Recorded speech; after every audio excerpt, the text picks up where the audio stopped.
Hello and welcome to East Castle Place's weekly Bible study. I'm Chaplain Harold Epley and I'm glad you've tuned in. I've been hearing from a number of you over the past week, and I just want to say it's wonderful to hear that you're out there and you're tuning into the Bible study each week. Right now I'm staring into a camera with a blank wall behind it, but I know you're out there and that makes me feel good. The best part of Bible study for me has always been conversations, and I'm missing that a lot, that we don't have that kind of immediate interaction, because I love to hear from you and how the words are affecting you. But it's good when we can connect in some other way during the week, so keep on letting me know that you're out there, and I'll keep on going. We've got another lesson today from Dancing in the Aisle, Spiritual Lessons We've Learned from Children, a book that I wrote with my wife a number of years ago. And our topic for today is called Teddy Bears and Diamond Rings. And the theme for today is, I guess you would call it, idolatry. Idols, as in I-D-O-L-S. The worshiping of idols. And when you hear about that, perhaps you think, well, that sounds something out of the Old Testament, right? The golden calf that the Israelites worshipped. And sounds sort of removed from our modern day lives. But the fact is, there are all kinds of idols all around us, tempting us away from the things that really matter in life. Because an idol is just simply, I guess you could call it a distraction, or it's something that you give too much importance, that you make more important than God in your life. And you start thinking about that. There are a lot of idols out there. So we're going to look at this lesson, which is going to start with children, how the story of a specific child here named Shelby, and how she sort of clung to something that became an idol for her, and then reflects on how we continue to do that even as adults. We're going to start with the scripture reading from Luke, St. Luke, chapter 12. I'm going to be reading to you verses 15 through 21. And this is often called Jesus' parable of the rich fool. It's a story Jesus told about somebody who didn't have his priorities in the right place. So that kind of feeds right into this theme that we're looking at. At verse 15 it says, "And Jesus said to them, 'Take care, be on your guard against all kinds of greed. For one's life does not consist in the abundance of possessions.' Then he told them a parable. 'The land of a rich man produced abundantly. And he thought to himself, "What should I do? For I have no place to store my crops." Then he said, "I will do this. I will pull down my barns and build larger ones, and there I will store all my grain and my goods. And I will say to my soul, Soul, you have ample goods laid up for many years. Relax, eat, drink, be merry." But God said to him, "You fool, this very night your life is being demanded of you. And the things you have prepared, whose will they be? So it is with those who store up treasures for themselves, but are not rich toward God."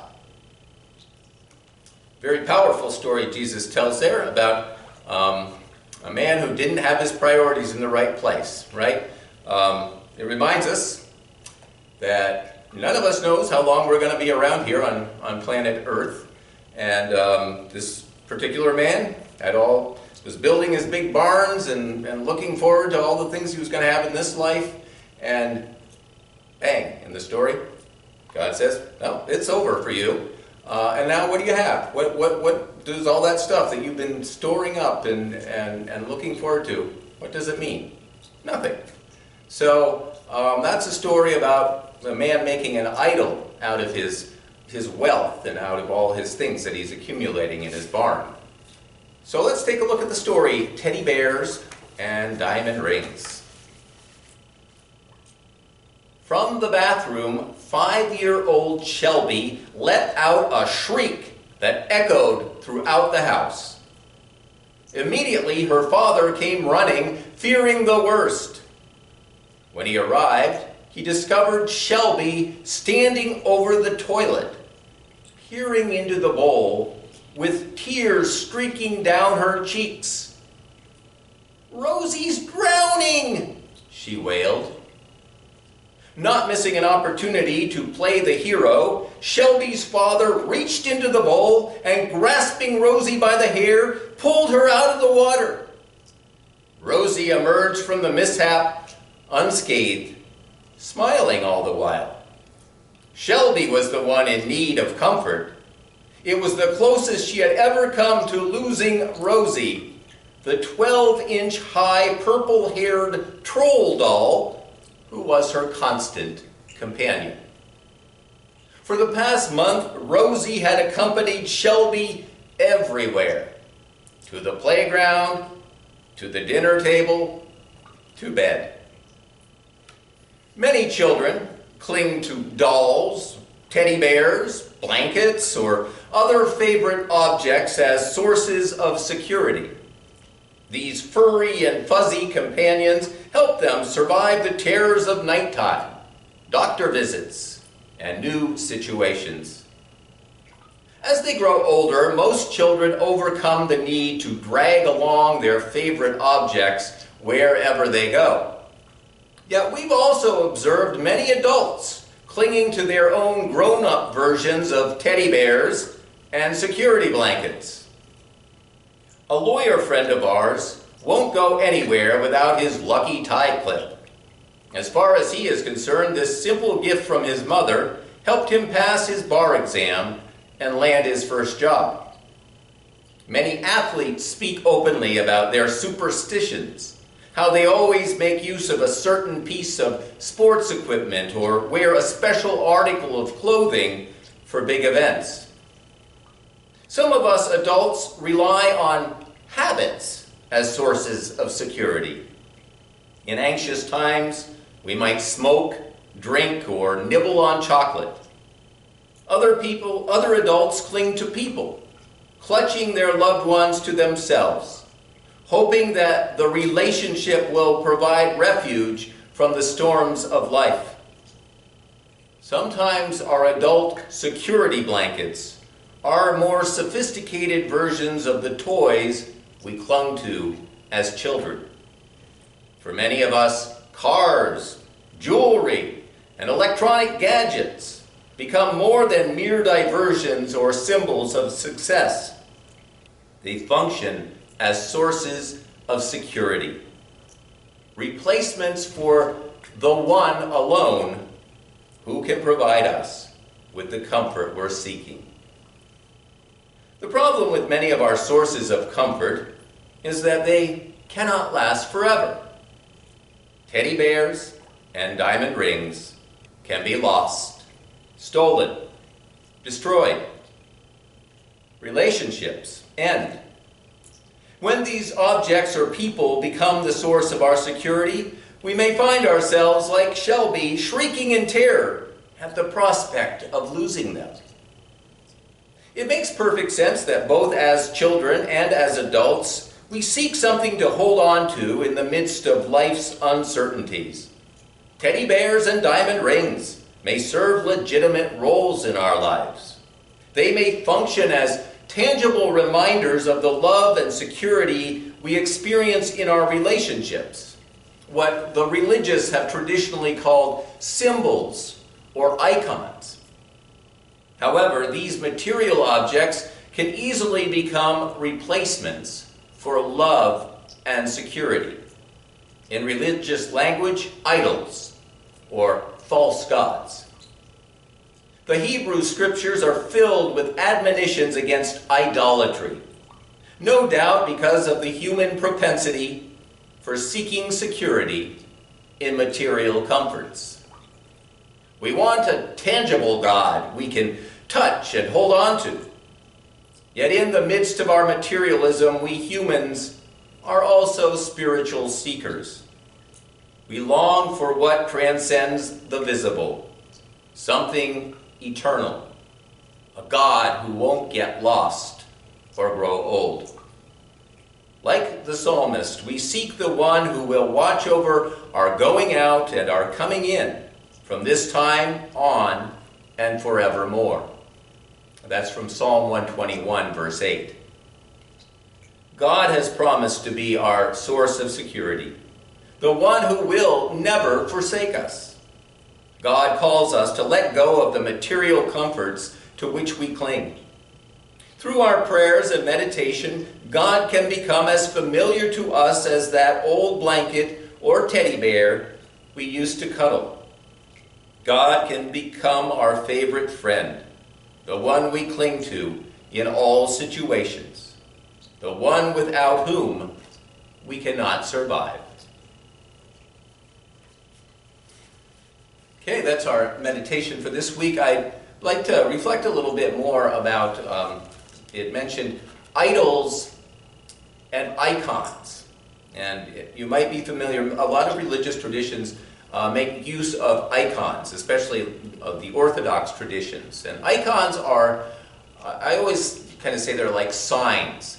They point to something else.